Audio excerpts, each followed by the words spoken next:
plantes.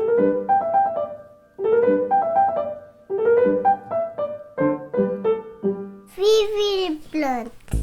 Chers amis, bonjour. Aujourd'hui, je vous propose une série de petites vidéos. C'est un format court qui sera publié en alternance avec les autres vidéos de Déchaîné.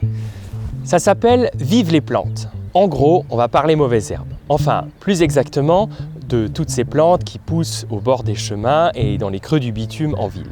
En fait, toutes ces plantes auxquelles on prête rarement attention. Pour ce faire, on va s'appuyer sur un livre qui s'intitule « De Historia Stirpium Commentari Insignes » publié en 1542 par Leonard Fuchs, un botaniste bâlois.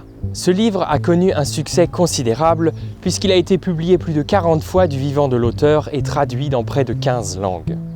Il est considéré comme le premier ouvrage sérieux de la Renaissance traitant de botanique. Mais pourquoi une telle approche ? Tout simplement pour redonner une valeur à ces plantes qui sont moins des mauvaises herbes que des herbes folles. Et oui, si elles sont mauvaises, c'est uniquement parce qu'elles sont plus performantes et qu'elles échappent à notre contrôle. Elles entrent en concurrence avec les bonnes herbes, les fleurs, les fruits et les légumes. Mais c'est oublier un peu vite que ces mauvaises herbes ont elles aussi des fleurs qui ravissent les abeilles et certaines d'entre elles sont même comestibles. Alors, ça vous tente ? Il n'est pas ici question d'instaurer la dictature du chien-dent, non. Mais peut-être que si on leur laisse une petite place au fond du jardin, ces herbes folles pourront laisser filer leur folie.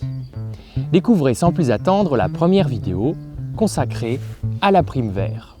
Ah, une dernière chose, je ferai sans doute mention des propriétés thérapeutiques qu'attribuaient les savants du XVIe siècle à ces plantes. Ces propriétés ne correspondent pas toujours à une réalité scientifique du XXIe siècle. Donc, pas de salade de mandragore ce soir, promis ? Allez, c'est parti!